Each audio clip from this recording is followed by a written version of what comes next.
नमस्कार दोस्तों, स्वागत है आप सबका मार्केट पंच पर।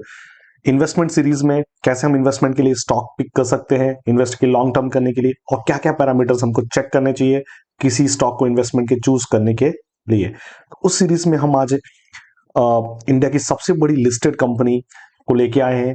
तो आप नाम तो गेस कर ही लिया होगा। यस, वो मार्केट का एक एलिफेंट है। जब वो चलता है तो मार्केट को वन साइड रैली दिखाता है, और जब गिरता है तो मार्केट को वन साइड गिरा भी सकता है।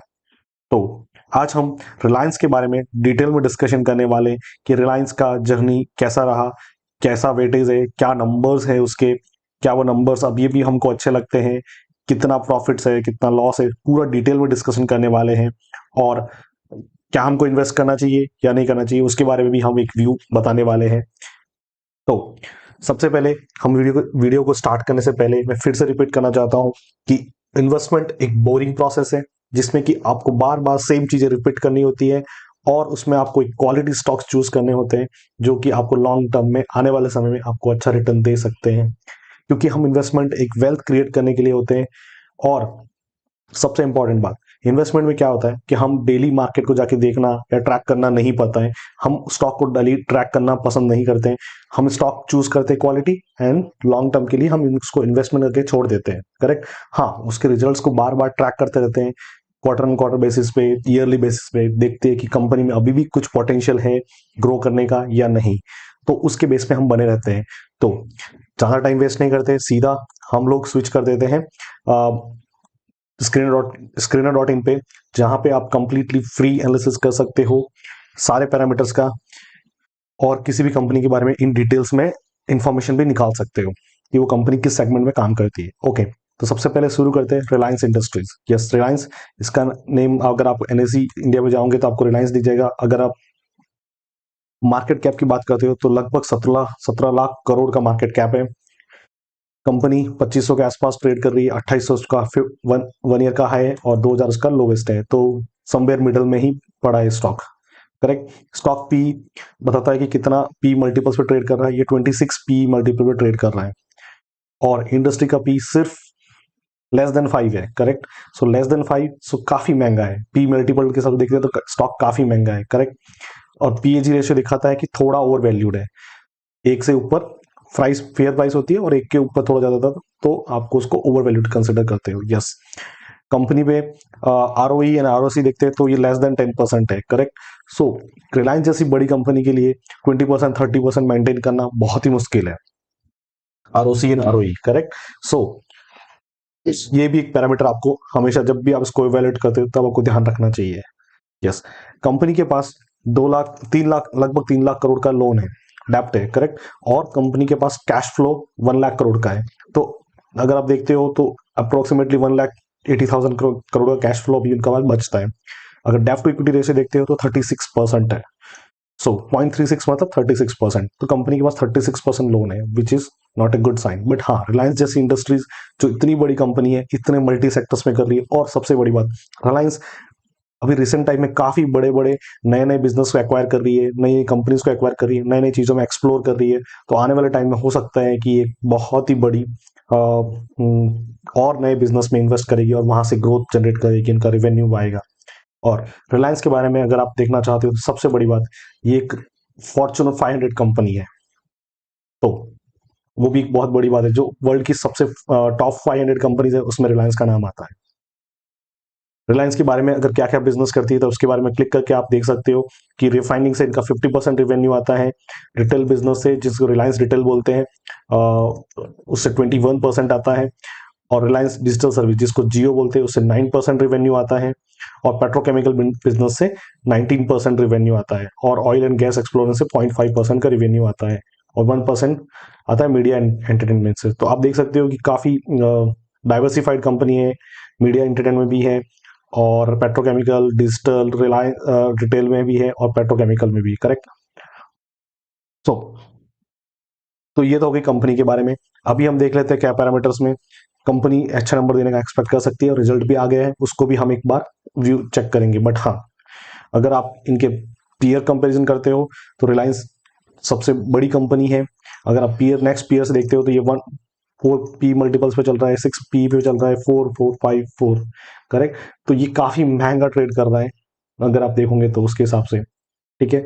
सेल्स के हिसाब से देखते हैं तो सेल्स क्वार्टरली नंबर हम लास्ट में देखेंगे, पहले हम ईयरली बेसिस देख लेते हैं क्योंकि आज अभी हम इसका फर्स्ट टाइम एनालिसिस करने वाले हैं। तो हम प्रॉफिट एंड लॉस में देखते हैं, तो 2011 से लेके 2021 और ये आने वाले साल का दिखा रहा है कि कैसा कैसा रहेगा। सो 2011 में 265, अभी 265 नंबर लेते हैं सिंपली। सो हमारे लिए कैलकुलेशन बहुत ईजी हो जाएगी। जो मार्च 2022 में ये 700 के आसपास था, करेक्ट। सो अप्रोक्सीमेटली आप बोल सकते हो कि 2.5 गुना हुआ है, करेक्ट। 2.5 गुना इसका ग्रोथ हुआ है लास्ट 3 ईयर्स में सेल्स फ्रंट पे। ऑपरेटिंग प्रॉफिट पे देखोगे तो आप 38 जो पहले था, अभी वो 138 हो गया है, करेक्ट। सो 3 टाइम्स ग्रोथ हुआ है। सो आपका सेल्स 2.5 गुना ग्रोथ हुआ है पर प्रॉफिट 3 गुना ग्रो हुआ है, करेक्ट। तो इसका रीजन क्या है कि कंपनी जब अच्छा कभी काम करती है तो इसका मतलब उन्होंने अब आपका प्रॉफिट कैसे आता है, सेल्स माइनस एक्सपेंस से आता है, करेक्ट। तो इसका मतलब उन्होंने कॉस्ट कटिंग किया है, अपने कॉस्ट को मैनेज किया है, कॉस्ट को बहुत ऑप्टिमाइज किया है, उससे इनकी प्रॉफिटेबिलिटी ग्रो हुई है। अगर आप ऑपरेटिंग प्रॉफिट मार्जिन देखते हो तो 15 से लेके, पहले 15 था, बीच में एकदम सिंगल डिजिट में आ गया था, फिर वापस 15, 16, 17 इसी रेंज में अभी चल रहा है। अगर आप इनका प्रॉफिट आफ्टर टैक्स देखते हो तो 24,000 था करोड़ था, जो अभी बढ़ के 84,000 करोड़ है, और इस आने वाले साल में 94,000 करोड़ का एक्सपेक्टेड है। ईपीएस आपका 27 था, जो अभी ऑलमोस्ट 100 को टच करने वाला है। अगर आप सेल्स ग्रोथ देखते हो तो 10 साल का 7% है, 18% है 5 साल का, फिर 3 साल का 7%, अभी इस साल 50% ग्रो दिखा रहा है। सो कंपाउंडिंग प्रॉफिट ग्रोथ अगर आप देखते हो तो प्रॉफिट काफी कंसिस्टेंट है, सेल्स इतना इतना बढ़ नहीं रहा है। अगर आप प्रॉफिट देखते हो तो 12%, 14%, और अभी इस साल 35% दिखा रहा है। स्टॉक की प्राइस पिछले 10 साल में 22%, 26% सीएजीआर है, और पिछले एक साल का 19% सीएजीआर है। रिटर्न ऑन इक्विटी 10%, 10%, अभी 9% है। तो रिटर्न इक्विटी और आरओसी इस कंपनी का इतना अच्छा नहीं है जितना होना चाहिए, करेक्ट। कैश फ्लो की बात करते हैं, बिजनेस एक्टिविटीज में जनरली ऑपरेटिंग एक्टिविटी से ही देखना ही पसंद करता हूँ। तो 33,000 था पहले, जो अभी बढ़ के 3 टाइम्स हो चुका है, जो कि 1110 हो चुका है। तो कंपनी के भी कैश फ्लो में भी काफी ग्रो हुआ है। तो कंपनी अच्छा बिजनेस कर रही है, तभी कैश फ्लो और आपके प्रॉफिट्स एंड सेल्स अच्छे ग्रो होते हैं, करेक्ट। वो आपका कंपनी का दिखाता है कि कंपनी किस तरीके से काम करती है। अगर कंपनी अच्छा करेगी तो ऑब्वियसली नंबर्स ऑटोमेटिकली अच्छे आने स्टार्ट कर देंगे, और जब कंपनी अच्छे नंबर करती है तो हम उस पर इन्वेस्टमेंट करना पसंद कर सकते हैं, करेक्ट। तो प्रोमोटर होल्डिंग अगर आप देखते हो तो 50% है, जो हल्की सी बढ़ गई है, 50.562 हो गई है। एफ जो अभी करंटली मार्केट में काफी बड़ी सेलिंग कर रहे हैं, बट अगर आप एफ देखते हो तो एक साल पहले का जो जो 3 साल पहले जो एफ था, वो उससे भी ज्यादा अभी एफ की होल्डिंग है, करेक्ट। बीच में हाँ 25% तक गई थी, बट अभी थोड़ा कम कर दिया है। डीआईएस जो पहले 2 साल पहले थी उतनी ही अभी भी बनी हुई है। गवर्नमेंट का 0.7% है, पब्लिक का जो पहले 11% था वो भी 10% रह गया है, 10.5% के आसपास। तो अब अगर आप होल्डिंग के हिसाब से देखोगे प्रमोटर होल्डिंग, तो 50% कंसिस्टेंटली मेंटेन करके रखे। एफ एंड डीआई का काफी बड़ा स्टेक है, ओनली 10% ही पब्लिक के पास है। तो बड़े बड़े इन्वेस्टर्स ने रिलायंस पे बैठ करके रखा है, first thing. Operating cash flow की बात करते हैं तो काफी अच्छा है, 3 टाइम्स ग्रो हुआ है लास्ट 10 ईयर्स में। अगर प्रॉफिटेबिलिटी की बात करें ईयर ऑन ईयर बेसिस पे, तो इनका 3 टाइम्स ग्रो हुआ है लास्ट 10 ईयर्स में। तो प्रॉफिट वाइज, ग्रोथ वाइज सब अच्छा है, बट हाँ कंपनी इतनी बड़ी है कि वो मैसिवली जंप नहीं कर सकती है कि आप 30%, 40% ग्रोथ दिखाना अब इस कंपनी के लिए पॉसिबल नहीं है, correct. So sales wise, growth wise आप उतना नहीं दिखा सकते हो, बट हाँ कंपनी काफी अच्छा कर रही है। अभी देखते हैं इस क्वार्टर के रिजल्ट्स। सो ईयरली रिजल्ट्स में हम डायरेक्टली कंपेयर कर सकते हैं, करेक्ट, कि हम जाके सीधा आपको यहाँ पे दिख जाता है। बट क्वार्टरली रिजल्ट्स आपको क्या होते हैं कि सितंबर के साथ क्वार्टर मिक्स करना चाहिए, मतलब कंपेयर करना चाहिए। तो अगर आप मान लो 2019 से और 2020 का बात करें तो कोविड का टाइम था, करेक्ट। सो अभी 2021 का जून और अभी का जून देखते हैं, तो पहले 139 था, जो अभी बढ़ के 219 हो चुका है सेल्स, करेक्ट। और जो इनका प्रॉफिट था, ऑपरेटिंग प्रॉफिट, वो 26 था, वो बढ़ के 37 हो गया है। ये तो था क्वार्टर एंड क्वार्टर बेसिस, इसको क्वार्टर एंड क्वार्टर बेसिस बोलते हैं। इस क्वार्टर को सेम क्वार्टर के साथ कंपेयर करना चाहिए, जून को जून के साथ कंपेयर करना चाहिए, करेक्ट। अभी अगर आप देखते हो कि sorry year on year basis पे ग्रोथ था, ये क्वार्टर एंड क्वार्टर बेस पे। अब जो मार्च 2020 में जो हुआ था क्लोजिंग, उसके बेस पे हम देखते हैं, तो ये 207 था, जो बढ़ के 219 हो चुका है। 31 का अभी 37 हो चुका है। अगर इस रिजल्ट को हमेशा आप रिलायंस और जैसी बड़ी कंपनी जो मल्टी सेक्टर है या डाइवर्सिफाइड कंपनीज है, तो आप किसी उसमें से सारे बिजनेस आपको लाइक नहीं कर सकते। जैसे मान लो मुझे पेट्रोकेमिकल बिजनेस में ज्यादा इंटरेस्ट नहीं है, मुझे जियो और रिटेल पे बहुत ज्यादा इंटरेस्ट है। उनका जो जियो रिटेल पोर्शन है वो कैसा कर रहा है, अगर वो अच्छा करेगा तभी मैं इन्वेस्टमेंट करूंगा। तो उस क्वार्टर को देखना, उस बिजनेस को देखना बहुत जरूरी है। तो अगर आप देखोगे यहाँ पे एक नीचे आपको एक पीडीएफ मिल जाता है, इस पीडीएफ पे अगर आइकन दिख रहा है, अगर इस पे क्लिक करोगे तो अभी ये जून 2022 का रिजल्ट है, करेक्ट। मैं इस पे क्लिक करूंगा तो एक पीडीएफ ओपन हो जाएगी जो बीएसई इंडिया को सबमिट किया गया है रिलायंस के द्वारा, ठीक है। तो आप इसको जाके भी पढ़ सकते हो, इसमें काफी अच्छे जो बड़ी कंपनीज होती है वो नंबर काफी क्लियर देते हैं, और मतलब उसमें ज्यादा इतना वो नहीं रहता है, इश्यूज नहीं रहता है। बट हाँ, दूसरी जो छोटी कंपनीज होती है वो आपके साथ इश्यूज कर सकती है। तो अभी आप देख सकते हो कि ये कंपनी, थोड़ा नीचे जाओगे तो आपको यहाँ पे नंबर्स मिल जाएगा, अनऑडिटेड कंसोलिडेट नंबर। कंसोलिडेट मतलब सारे बिजनेस का मिला के नंबर्स है। तो आप देख सकते हो कि इनका रिवेन्यू फ्रॉम ऑपरेशंस आया है और अदर इनकम सब मिला के अगर आप देखते हो।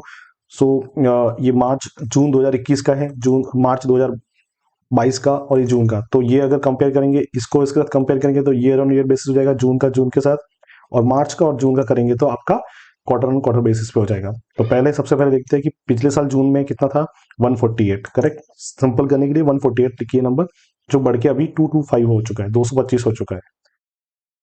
अगर क्वार्टर ऑन क्वार्टर बेसिस पे करते हैं तो 214 था पहले मार्च में, वो नंबर अभी बढ़ के 225 हो गया। तो क्वार्टर बेस पे थोड़ा ग्रो हुआ है, बट हाँ ईयर ऑन बेसिस पे काफी बड़ी ग्रोथ हुई है। अगर आप देखते हो इनके एक्सपेंस की बात करते हो, तो जो ईयरली बेसिस पे 131 थे, जो बढ़ के 198 हो गया है, और 192 बढ़ के 198 हो चुका है। तो अगर आप प्रॉफिट देखते हो तो जो पहले 17 था, 22 हो गया है, अभी 27 है। ये 27 मतलब 27,000 करोड़ है। तो काफी बड़े नंबर्स है, करेक्ट। अगर आप सब कुछ एडजस्टमेंट कर सकते हो, टैक्स, कुछ एक्सेप्शनल आइटम्स और फिर लॉस वगैरह सब कुछ माइनस अगर आप एडजस्ट करते हो, तो पहले जो 13,000 था वो अभी बढ़ के 19,000 हो चुका है, और जो लास्ट क्वार्टर का 18,000 था वो 19,000 हो चुका है। तो ये तो हो गया ओवरऑल नंबर, करेक्ट। अगर आप इसके ईपीएस के बारे में जानना चाहते हो तो आप थोड़ा नीचे स्क्रॉल कर लीजिए। तो जून लास्ट ईयर 19 के आसपास था, वो बढ़ के अभी 26.5 हो गया है। जो पिछले अभी इसी साल मार्च में 24 था, वो बढ़ के अभी 27 हो चुका है, करेक्ट। अगर ये तो हो गया आपका ईपीएस का। अभी मैंने आपको बोला कि आप मुझे पूरा बिजनेस का पसंद नहीं है, करेक्ट। कुछ पोर्शन ऑफ बिजनेस पसंद है और जहां पे मैं बैठ करना पसंद करूंगा। तो मुझे बेस्ट पसंद है जियो कैसे कर रहा है और रिलायंस रिटेल कैसे कर रहा है, वो मेरा फ्यूचर बिजनेस है, करेक्ट। तो मुझे उस पर ज्यादा देखना नंबर पसंद होगा कि वो कैसे कर रहे हैं। तो अभी आप नीचे आ गए हो तो ये सेगमेंट वाइज बताएगा। तो आपको पहले ऑयल टू केमिकल है, ऑयल गैस है, रिटेल है और डिजिटल सर्विस है। तो मुझे रिटेल एंड डिजिटल सर्विस देखना है। तो अब ये पहले जो 38,000 था रिटेल का, वो बढ़ के 58 हो गया है, करेक्ट। तो 20,000 का मैसिव जंप है, करेक्ट। जो पहले और मार्च क्वार्टर क्वार्टर इसी साल का देखते हैं पिछले क्वार्टर का, तो 58 था, जो बढ़ के अभी 58,500 हो गया है। तो थोड़ा इस पे भी जंप है। डिजिटल सर्विस में आते, जो पहले 23,000 करोड़ था, वो बढ़ के अभी 28,000 करोड़ हो गया है। मतलब पिछले जून से 5,000 करोड़ के आसपास का बढ़ गया है। और अगर क्वार्टरली बेसिस देखते हैं तो वो 1400 करोड़ के आसपास बढ़ा है। तो इन दोनों बिजनेस में आप देख सकते हो कि काफी अच्छा कर रहा है। तो मैं उसके लिए थम्स अप दूंगा, मैं ग्रीन दूंगा। अगर मैं इन्वेस्टेड हूं तो उसको कंटिन्यू करूंगा। अगर मैं इन्वेस्टेड नहीं हूं तो मैं इसके ऊपर और फर्दर एनालिसिस करूंगा और स्टॉक को थोड़ा ट्रैक करूंगा एंड इन्वेस्टमेंट करना पसंद करूंगा। तो इस तरह से मैं डिसीजन चूज करता हूँ कि कोई भी मान लो डाइवर्सिफाइड कंपनी मिलती है, तो मैं उसमें से मुझे कौन सा बिजनेस पसंद है, कितना पसंद है, क्या वो सही कर रहा है, उसके ऊपर डिसीजन होगा। हालांकि अभी देखते हो तो आप सबसे बड़ा जो इनका मेजर वेटेज है वो आपका ऑयल टू केमिकल बिजनेस से आता है, करेक्ट। जो पहले 103 था, वहां पे 50% से ज्यादा ग्रोथ हुई है, करेक्ट। आपको ईयर ऑन ईयर बेसिस पे, क्वार्टर ऑन क्वार्टर बेसिस पे भी आपको 10-15% का ग्रोथ मिलेगा। तो नंबर ओवरऑल काफी अच्छे लगे मुझे। बट हाँ, इसमें अगर आप काफी लोगों की काफी एक्सपेक्टेशन थी मार्केट को, करेक्ट, कि ये नंबर अभी भी अच्छे नहीं है। तो देखते हैं कल मार्केट कैसे रिएक्ट करता है, उसके बाद आप डिसीजन ले सकते हो। बट हाँ, इस तरह से आप कंप्लीट एनालिसिस कर सकते हो। आप ईयरली एनालिसिस करते हो, आप पिछले 5-7 साल का ईयरली ईयरली एनालिसिस कीजिए, एक स्टॉक चूज कीजिए और उसको 1-2 क्वार्टर ट्रैक कीजिए। अगर आपको ट्रैक लगता है कि हाँ ये क्वार्टर ये कंपनी अच्छा कर रही है, तो उस कंपनी में आप इन्वेस्ट करना कर सकते हो और उसको स्टडी भी कर सकते हो। सो डिस्क्लेमर, रिलायंस में मेरा कोई पर्सनल इन्वेस्टमेंट भी नहीं है और ना ही मैं सजेशन कर रहा हूँ कि आप जाके इसमें बाय कीजिए, और ना ही रिकमेंडेशन है। आप इस तरह से स्टॉक को एनालिसिस कर सकते हो और अपने लिए एक इन्वेस्टिंग के लिए अच्छा स्टॉक चूज कर सकते हो। आशा करता हूँ दोस्तों आपको हमारा वीडियो पसंद आया होगा। प्लीज लाइक करें, शेयर करें, सब्सक्राइब करें। Thank you.